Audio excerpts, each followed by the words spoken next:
Welcome back. I believe last time we came back from a very, very difficult boss battle. And this time I have done some off camera work. That off camera work, as I promised last time, was making the. Oh, wait, no. Last time we found these. All three of them. And then we also found a few spawners that were nearby from each other. And then I said, I'll make a spawner farm. I'll make a farm for XP off camera. Now the zombie was just out of the way, but the two spiders were close enough together. I didn't make both of them into grinders, even though that would be twice as efficient. Right now, sword durability is more of a pressing matter when it comes to that. I'm going off this way instead of down through the tunnels because I have built a way from the surface. And here I shall demonstrate. I chose sunset to come demonstrate this. Perfect. I put a trapdoor on top because I'm scared of something lingering at the top and killing me when I climb up the ladder. But the ladder is quite deep, which makes sense. We were down at deep slate level.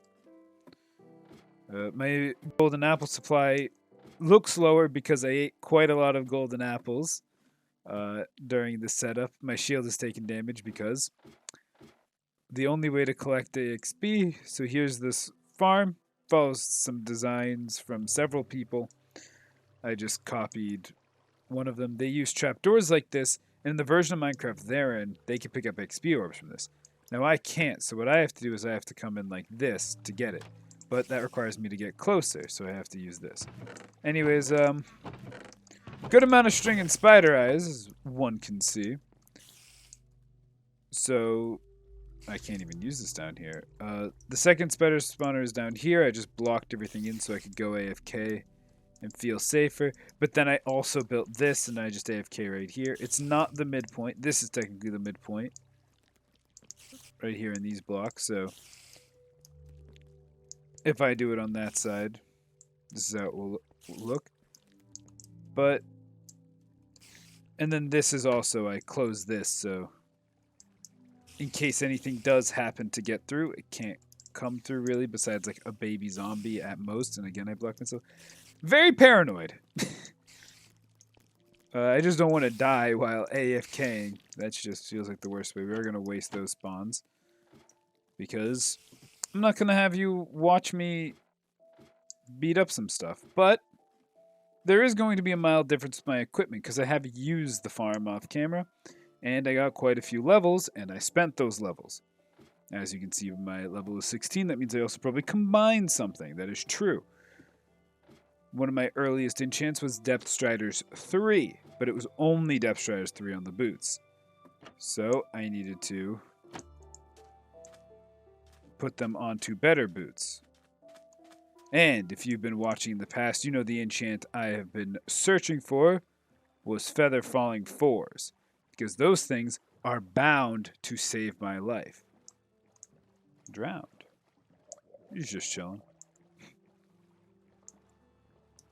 Now let's take a nap and I will show you the boons of my enchanting adventure. And also, the diamond supply is lower because I've been enchanting. So I've been creating new gear. I've grindstoned a few things.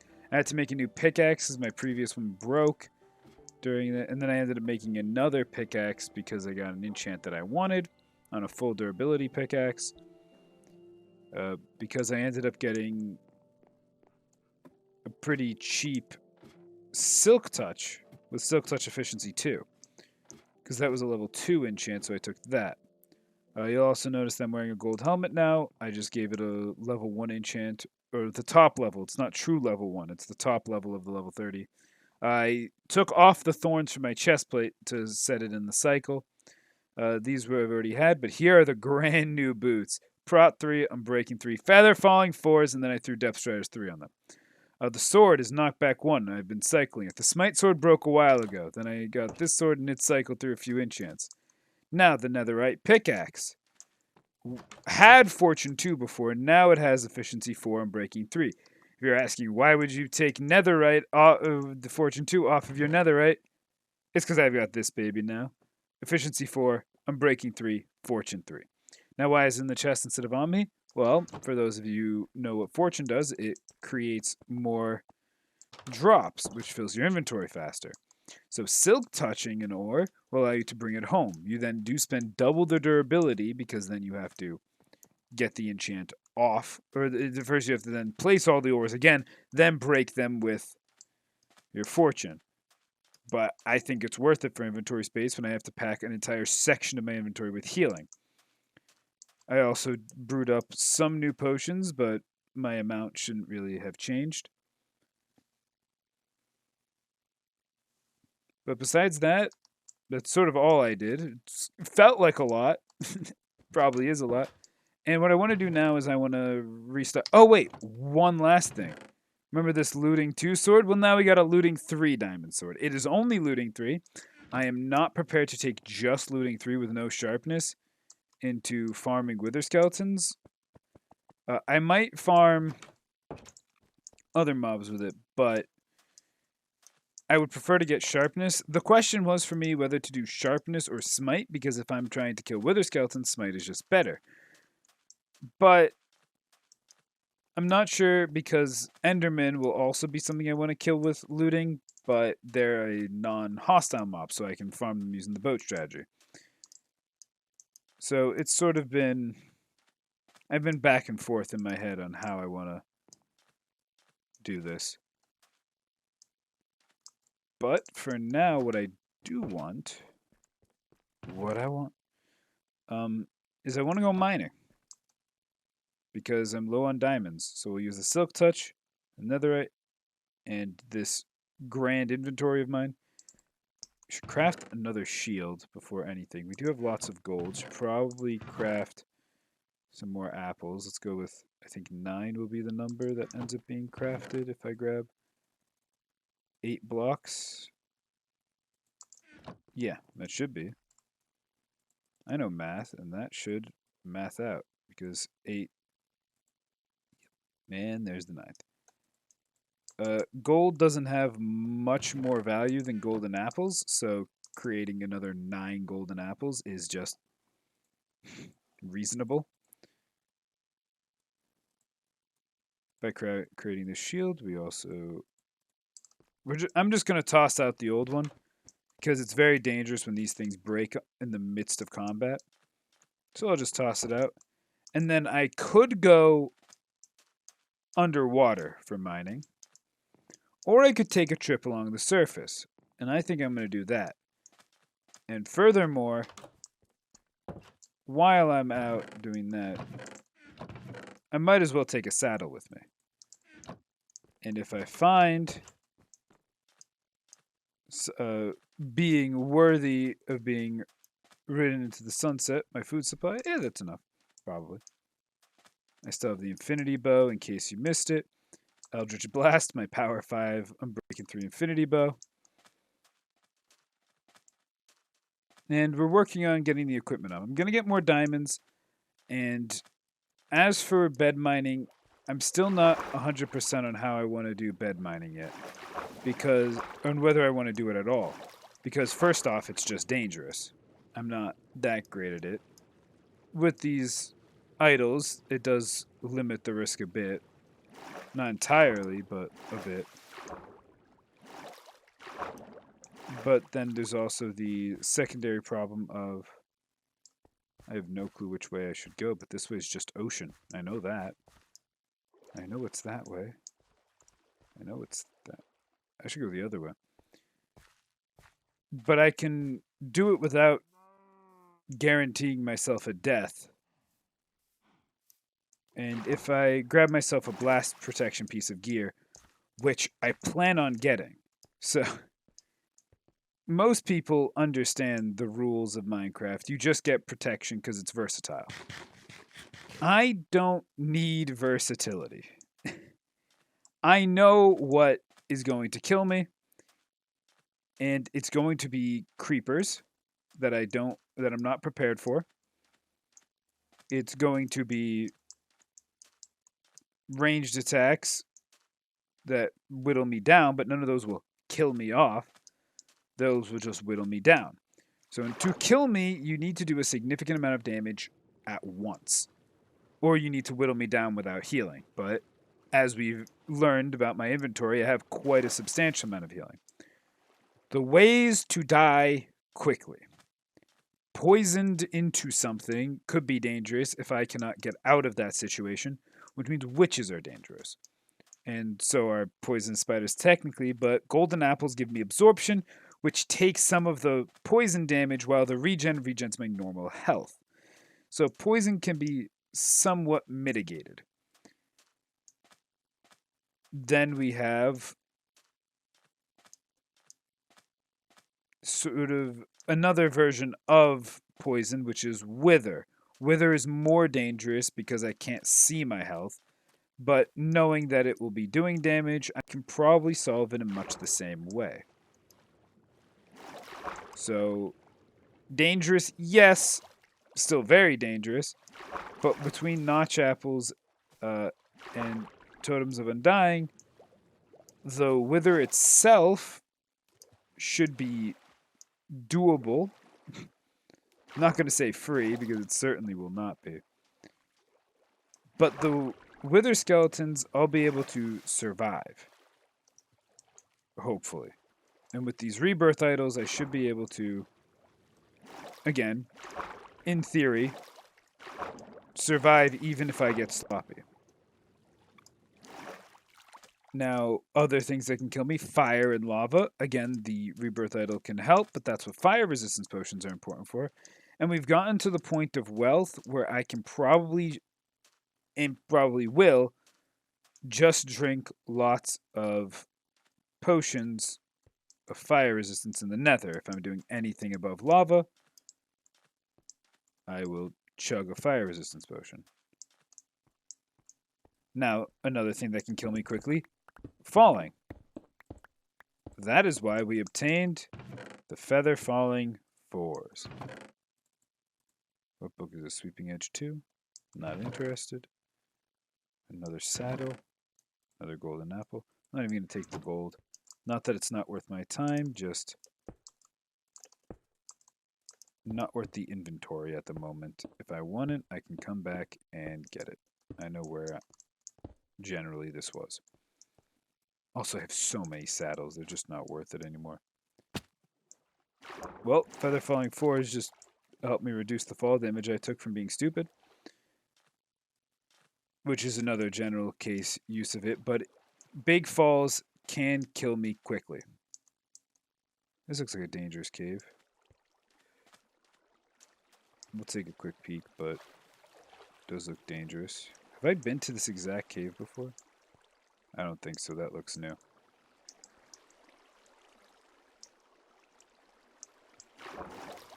So,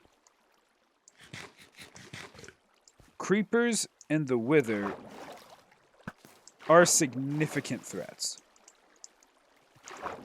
And their major way of dealing damage is explosions. So, that means instead of generalizing my armor with protection, it is far more valuable for me to get blast protection.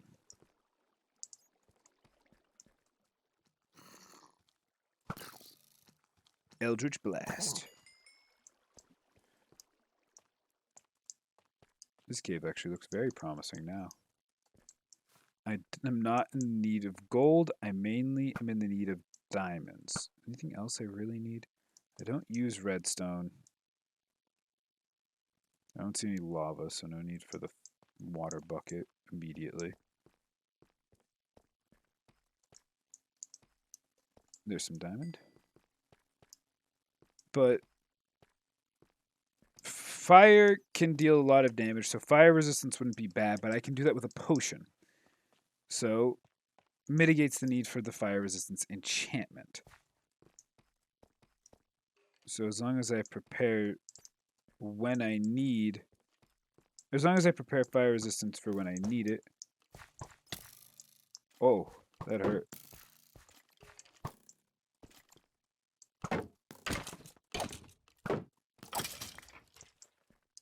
As long as I drink fire resistance before I anticipate needing it, so if I just drink it whenever I'm about to do something precarious, or I pack it in the form of a splash potion and hope that I survive long enough to enable using it, I should be able to get out of sticky situations where death by lava, per se.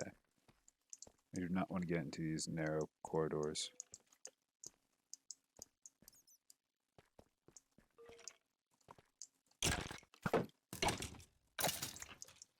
So that is why I am putting a value on blast protection.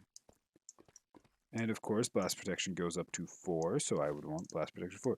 Now, normal protection protects against explosions. That is true. But blast protection does it better.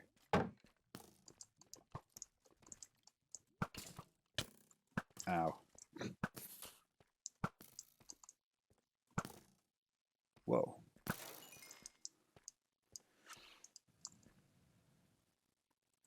I'm just going to eat a golden apple. Get myself the absorption arts. I am playing stupidly, so I'm taking lots of damage. I need to stay mobile in the caves, not getting cornered by everything. This cave isn't as good as I thought because it dips quite harshly.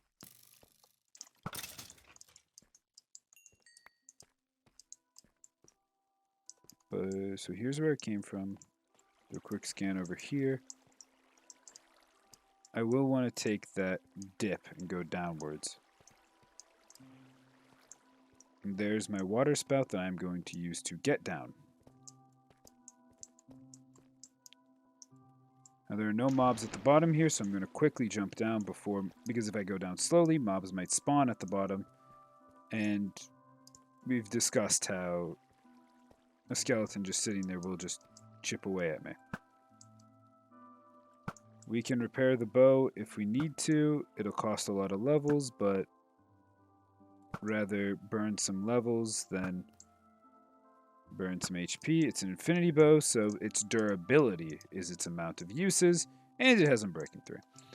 Hopefully by the time this thing actually needs a repair, I'll have a mending book, so I'll just be able to do that. It is a substantial amount of shots that it will take to actually break this bow. It's probably somewhere around 1,000, if I had to guess. So now we're around lava. I'm going to put the fire resistance on my hotbar. You're a speedy guy. I'm not trying to look at you. Circle around. Creeper doesn't get us. Not as bountiful a cave as it looked, which is unfortunate because it looked very bountiful with how much open space there was, but not exposing many diamonds. A couple over there. Make our way. Checking up on this ledge. Aha. Another rift with nothing. Very aha worthy.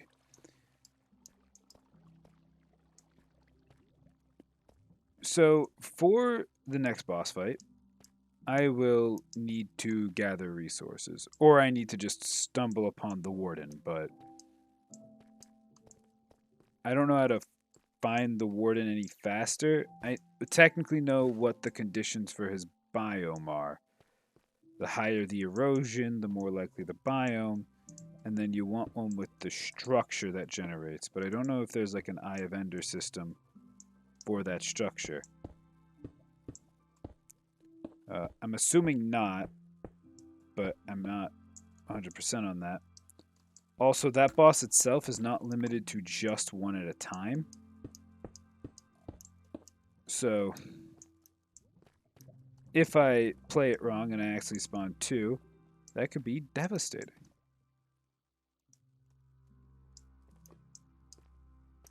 Just keep looking around for diamonds.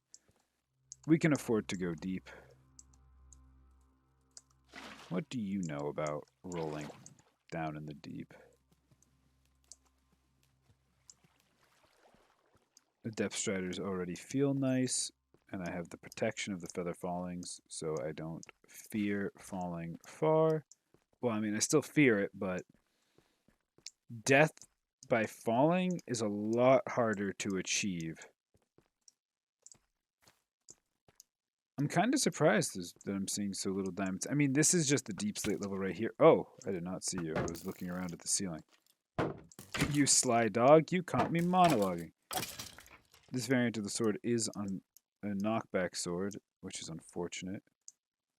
3 goons into going up. I do not think that is where I will be going. Staying mobile. I watched one of the Batman movies just before recording this, Batman Begins, and it was pretty good. I've watched it before, but I'm not a big superhero guy in general. But I don't know. There's something about the Batman movies. I know I like Dark Knight Rises because I'm a big fan of villains, and Heath Ledger's Joker is truly something phenomenal. That's a skeleton with an enchanted bow. Let's not have him fight back. Gold armor is not enough for him to survive being shot to death by Eldritch Blast.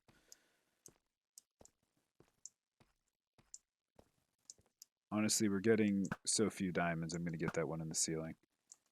Take out this guy. Sometimes they die in one shot. I'm not sure exactly why that is. I guess there might be a small amount of variance in the damage dealt. Accidentally wasted Silk Touch on tough. That's tough. Haha. But I've enjoyed the movie. I'm not a big superhero guy in general because it's just not my scene. I don't know. I haven't psychoanalyzed myself to figure out why superhero movies aren't my thing.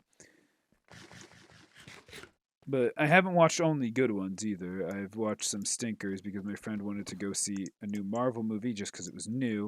And then they ended up being some of the worst, according to people that I talked to. Captain Marvel, Shang-Chi. I mean, I wasn't really big fans of them when I saw them. But, you know, they were still just like movies. A set of 3, I mean, that's worth risking my life for, right?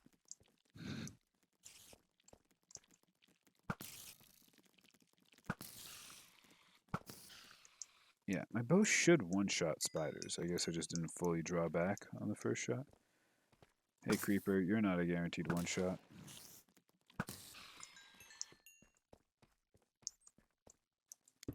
It's a tall ceiling, but we've got feather fallings. Say it with me. We've got feather fallings.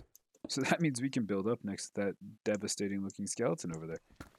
But first Batman Begins, or Batman Begins, the first of the trilogy, introduces 2 villains, Ra's al Ghul and Scarecrow. Scarecrow I find very neat. He is they're sort of both embodiments of the motif of fear that they're going for, which is a little overbearing, but I mean, it's a motif that they really wanted to play on, and they did. I don't think it was overbearing to the point of it became worse because of it. It's just, you know, a lot of the story was told around the concept of fear. You know, their story. If they want to write it based off fear, they'll write it based off fear. But anyways, so I like Scarecrow's sort of like thing. I think he's a little goofy, but I think that's the point. I took no fall damage from that stupid jump. I think he's supposed to be goofy.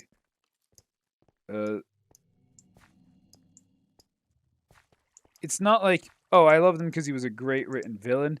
No, he was pretty average as far as villains go. That skinned me. But alright, game. I guess it hit.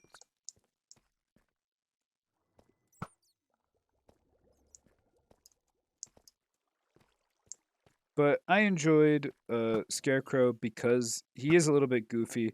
I prefer him to Ra's al Ghul, honestly, because Ra's al Ghul, he's a bit of a stiff. He does have a very good villain reason, which is something that is oftentimes garbage, especially in villain movies or in superhero movies. My bad, I called them villain movies.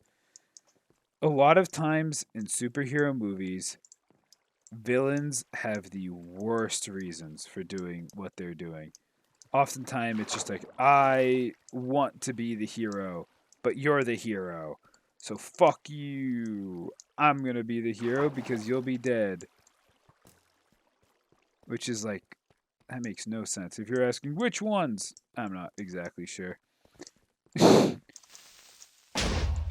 But it's a motif I've seen plenty of times done that I know it has to actually come from somewhere. I'm just going to tank those with the shield.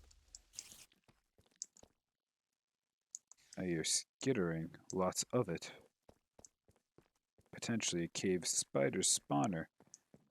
I have no intention of playing their game. Yeah, there's one all the way over there. I see it.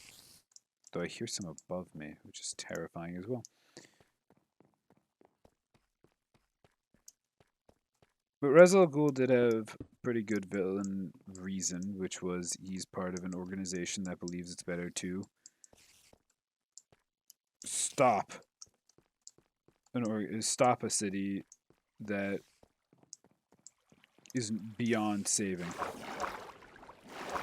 Which, you know, in reality, terrible logic, but at least his motive is kept throughout.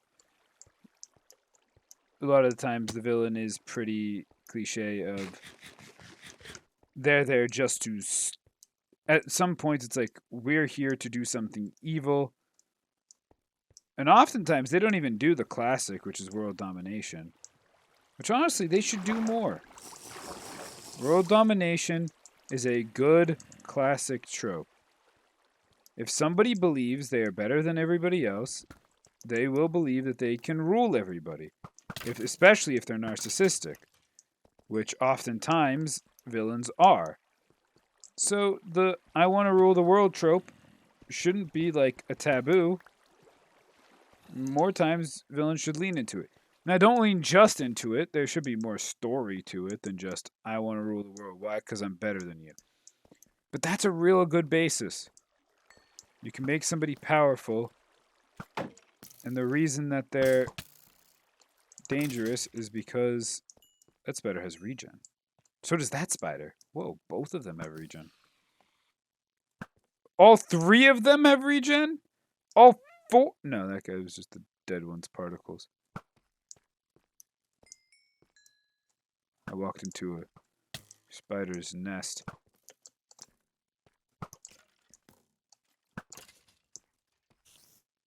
There he is. Oh, coming after me. I lost the plot.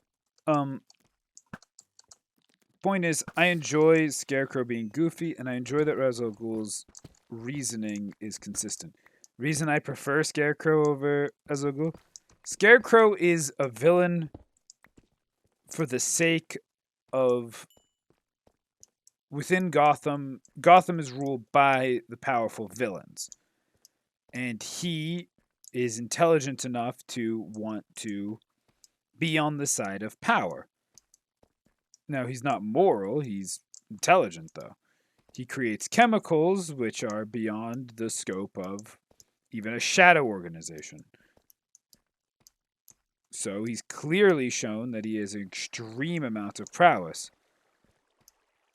And he understands the system that he's in. Now he also doesn't use the mask as a secret identity. Scarecrow is not a secret. Scarecrow, he embraces Scarecrow. In fact, he uses it almost like a tool, which is, again, kind of neat. And because of this, he can make some puns, which I love a villain that makes puns. Now, we all make fun of the Arnold Schwarzenegger villain where he chill out. What killed the dinosaurs? The Ice Age. Those are all, but I love puns. I'm a big pun guy. So when Scarecrow's making puns, like, you know what I think, or my diagnosis, you should lighten up, and then he throws a lighter. Like, I love those small, quirky lines. Now, Ra's al Ghul doesn't have any of those quirky lines, and it would not make any sense because he's not a goofy villain. He's a serious villain. And there is a real big difference between the two. And I mean, if you've seen Batman Begins, I don't have to tell you that Ra's al Ghul is a serious one. His plan involves killing everybody. And pretty much not even pretty much indiscriminately kill everybody. And now he does get, Ra's al Ghul loses. And I have learned about Batman through a video that I watched on the internet that discussed some Batman stuff. That's not why I watched Batman Begins. I was just looking for something to throw on in the background, and that was it for today. And so, unrelated, there was that Batman video I watched, and there are some things about Batman where he has some pretty sick powers. You might be thinking, Batman doesn't have powers. Batman's got powers. One major one is like superhuman deduction. And he can tell certain things about people from just being within their proximity or the areas. He can tell there's been magic. He can lie, apparently, with the lasso of truth, or at least says his name is Batman when asked his name in the lasso of truth or something like that. And I'm going to assume by the name of the lasso of truth that you're not allowed to tell lies while touching the lasso of truth. If I'm wrong, I'm going to be shocked. But he's got some pretty... He also can apparently read lips and hear things from an extreme distance. And I mean, of course, he's got sort of the Iron Man-ish style armory. Of course, Iron Man is sci-fi geek heaven, while Batman is grittier. And I'm a fan of grittier stuff, generally. Sci-fi is not really my genre. I love the aesthetic, but sci-fi itself isn't for me.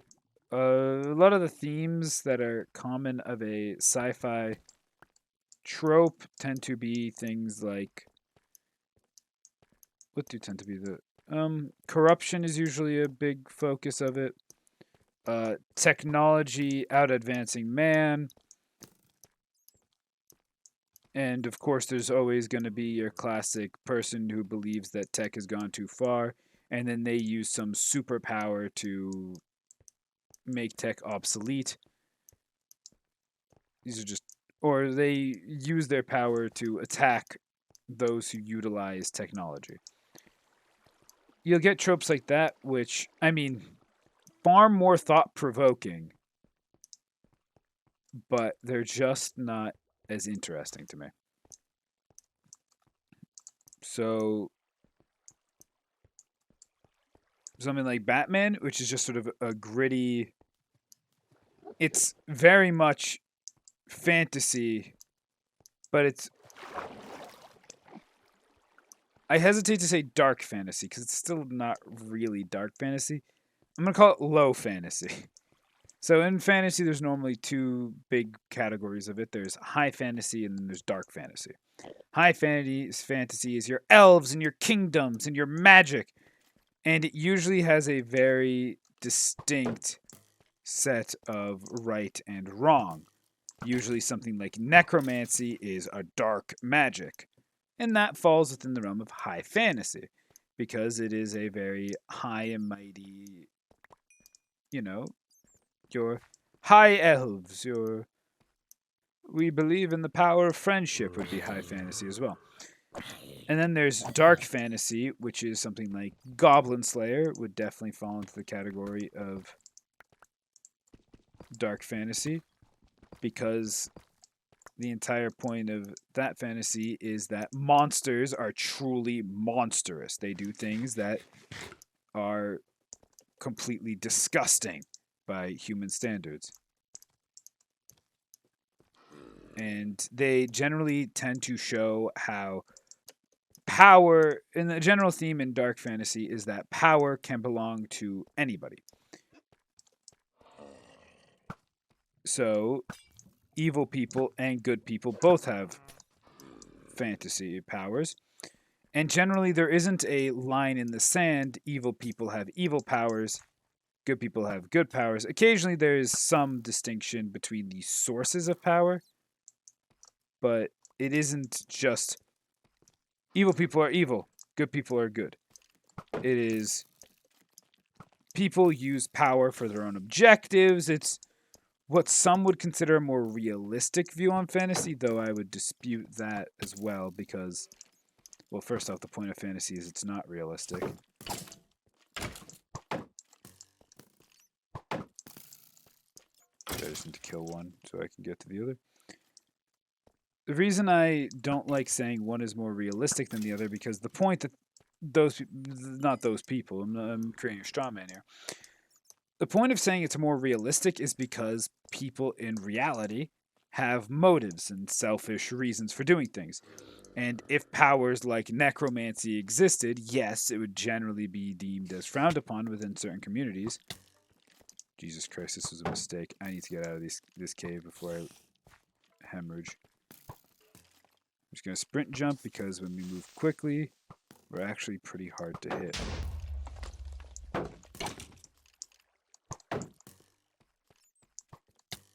Ow. Projectile protection would also help just decrease chip damage, but I'm more worried about things that actually kill me than just reducing my health potion number. I also probably shouldn't be wearing the gold helmet while I'm not in the nether. I just don't want to forget when I go into the nether sometime. You survive that?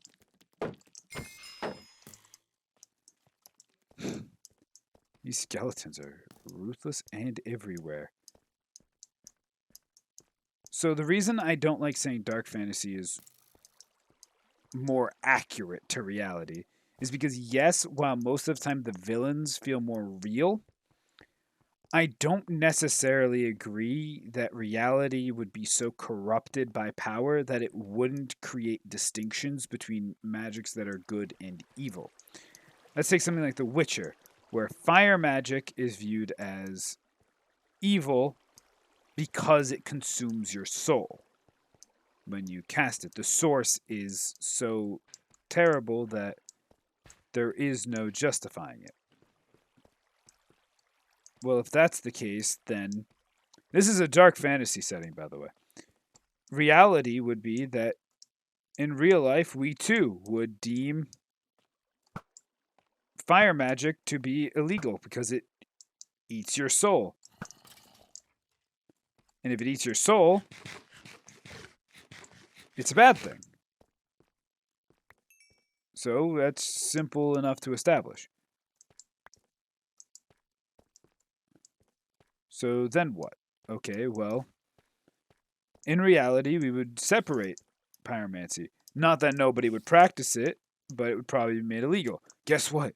In reality, people, do illegal things.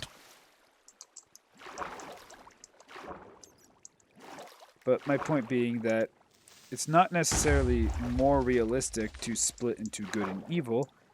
It is likely that in the case that the real world had all this power, that those with a lot of power who favored good and good morals and actions and believed in a lot of the cliches that are like, oh, with great power comes great responsibility. I have seen the Sam Raimi Spider-Mans. They are good.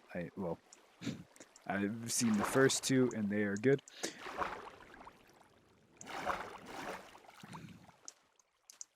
But these cliches would sing to people. People would go, yeah, I agree. I have a certain amount of presence, of power, and I want to be a good person.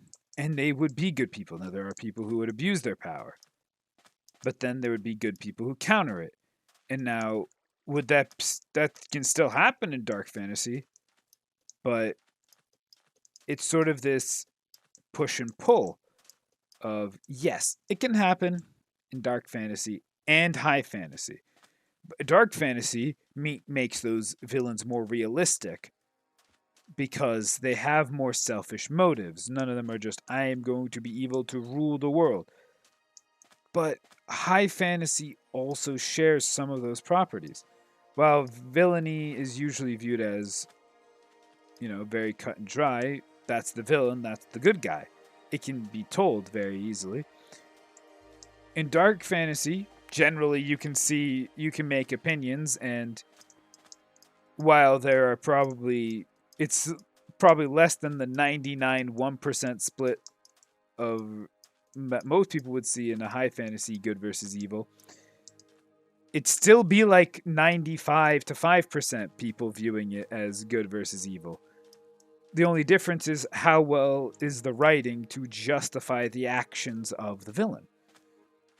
So what I'm saying is, high fantasy is supposed to be more real. Dark fantasy is generally viewed as more realistic, but that's because the motives are different and the segregation of powers tends to be different. A lot of the time, what it ends up coming down to, for better or for worse, are the monsters. Monsters that actually... And, okay, there's a second aspect. Monsters that actually devastate tend to be dark fantasy, while monsters that are in service to an evil entity that does harm intentionally are viewed as high fantasy. Something like that is usually a possible distinction. Now, to continue on with this point, there is a second sort of marker I realized partway through my ranting that can distinguish high fantasy from dark fantasy, and it is death. And it is definitely a marker of reality versus high and dark fantasy, because one of the big things about high fantasy is characters survive a lot. Characters morally do the right thing. And then you have the twist, which is, in dark fantasy, people die. People get traumatized. It's grittier. It's real. Now, does this mean this is always true? As I've just discussed, no. I'm going to turn your attention to the great game Divinity Original Sin 2, where everybody has magic, and it is really hard to determine whether that is a high fantasy or dark fantasy. Lord of the Rings is high fantasy. The monsters work for the big evil guy. The good guys are truly good to the soul. There are some dark elements to Lord of the Rings. Doesn't mean that it's not like there's just an easy split. Just, it's either high fantasy or it's not. And there's no distinction. There's going to be levels. Divinity Original Sin 2 plays very well with this because of the high fantasy aspect. All these people know all these magic abilities, and it's not illegal to be a necromancer. Necromancers are sick, and you can summon stuff. And there are, all sorts of things. And the monsters are all actually, have motives and stuff. So that's a little bit more, humanizing. Or, well, not all monsters. Wow, that is...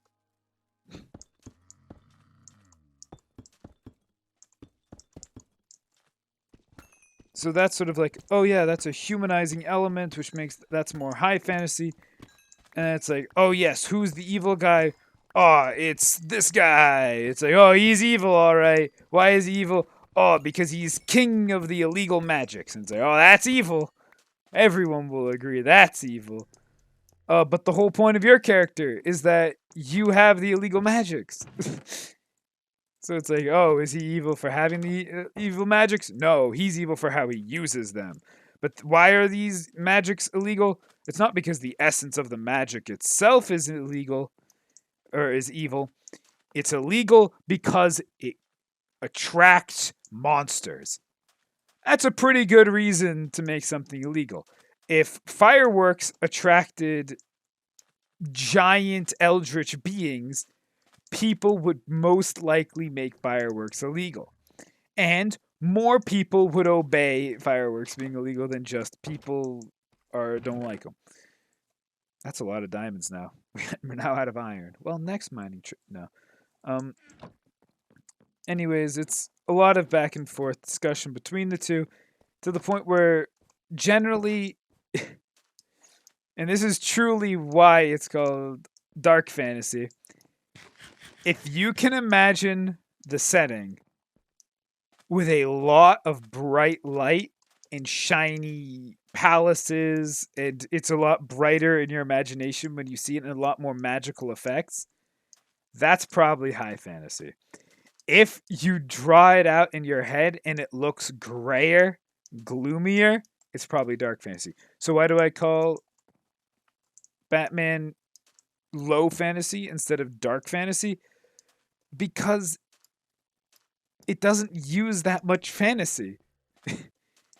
Its main aspects are not magic and wizards and cloaks and everything, nor true real monsters. It takes place, it's a superhero movie. It takes place in reality. There are superpowers. Do not tell me that there are not. Some of these people are truly off their gourd. They are superhuman. So there are superheroes and they have power. I mean, the universe has the DC universe has Superman, so I mean, technically there is magic afoot, anyways. But specifically, just the Batman. Let's look at this trilogy, which has Scarecrow, who's a really good chemist. That doesn't make you a superhero. In fact, oftentimes chemists are portrayed as villains. Not like 100% of the time, but it just happens pretty more frequently than it probably should. Chemists and alchemists tend to be villains. Then we have, Ra's al Ghul. He's a very powerful martial artist. He's a fighter. He's a generalized fighter, I'll call him, instead of calling him a martial artist. But no, I mean, when I say martial artist, I don't mean he's like, really good at judo. He might be. I don't know his lore. He's an all-around fighter. He uses weapons. He knows how to fight with his fists. He is proficient in arts of fighting, which are then known as the martial arts. So, for all intents and purposes, Ra's al Ghul is a martial artist. And he has dark intents. But shadow organizations, that's technically, doesn't have to be, that's just fiction, not fantasy. Fantasy is when you start going into powers. But here we have this pseudo sci-fi tech in the Wayne Enterprises. Here we have Bane, this guy who's been through superhuman amounts of stuff. Batman, who's been through superhuman amounts of stuff. The Joker, who's all sorts of fucked up to the point where I don't know how you can consider that not a superpower or a superpower is right. I think just being that fucked up counts as a superpower.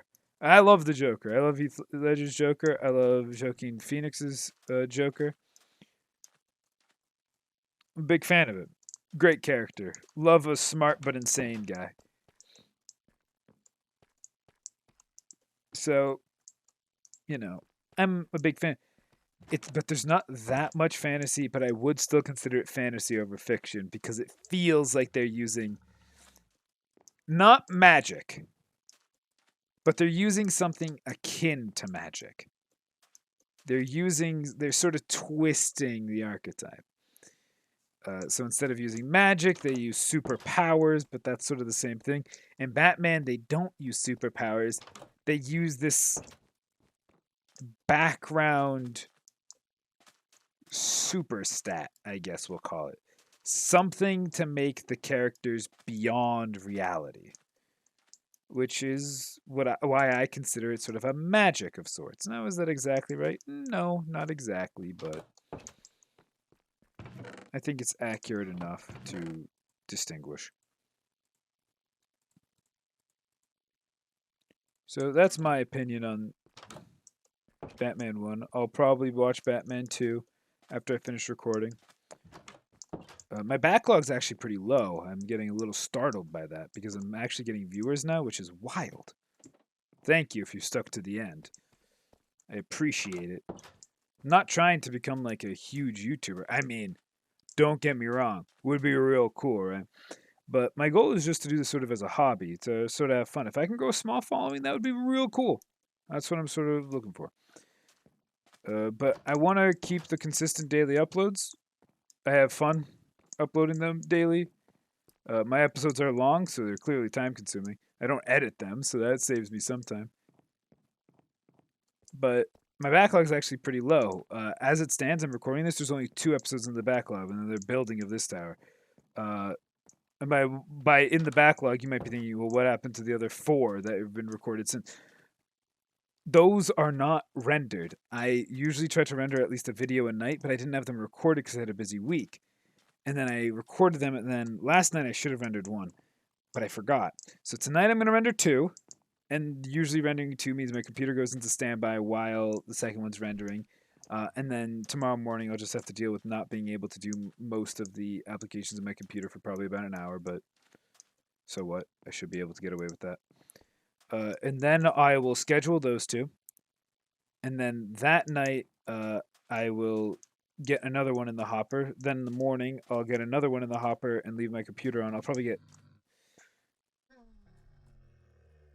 get one into the hopper and get that rendering, and then I'll schedule those, and so hopefully I'll be able to make it to a peaceful day. But I've got homework to do tomorrow, so and then I got school because I go twice a week, but it's really long days. And then I got homework after I get home from school, and then Wednesdays I got homework because I got school on Thursdays, and Thursdays are the long day, so I never feel like doing anything after that. I guess sometimes I do, but sometimes it'll probably be something more relaxed with other friends. By other friends, I don't. I'm talking to myself. I'm talking about number 1 friend, me. And you guys, of course, my best friends. Don't let that get to your head. Man, I just ate so much food by just running in circles. Do I have any extra food? I know I have apples. Is that... melons, of course.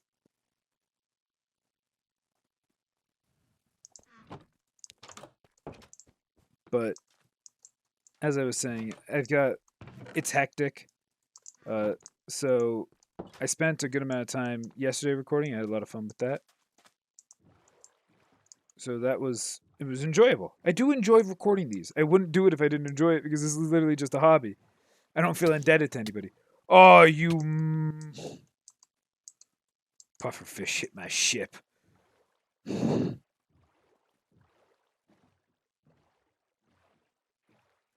But as I was saying, I want to get these out daily. It feels good to me to have these going out daily, and I love seeing that. It's hilarious to me. I watch YouTube. I can see which videos are recommended on YouTube and which ones just sit there, because I'll go from.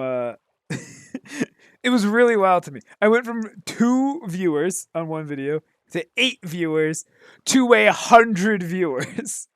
Which is wild. That's the scale. That's why it's so wild to me. Because it jumped. And then 2 days, and then the next video was like 2. And the next video was like 6. And the next video, 120. So I do want to get these out daily. I have a lot of fun recording these. And I feel like I've made major progress towards a pretty decent challenge. So next time, the reason I've restocked my inventory the way I have, regardless of which boss we're going to fight next, whether it be Mr. Dragon or the Wither, we're going to need to do some farming of some nether mobs. And now I said I didn't want to do that with this shitty sword, but because it's just looting 3. But I lied, I guess.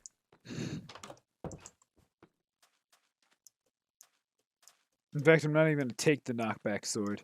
I'm going to store it and use this to kill Enderman. Because, honestly, the amount of equipment truly necessary to fight the Ender Dragon, Feather Falling 4s, a good bow. A decent sword would help when he gets close, but I guess I'm probably just going to shoot him to death because I don't want to risk getting sent back flying. So it'll be this and it'll be these. So that's it for that. Anyways, I've been recording for a while, talking your ear off. I hope you had fun. I enjoyed myself immensely. Next time, we head into this place, the Nether. For you, it'll be a while. For me, it'll be a few seconds.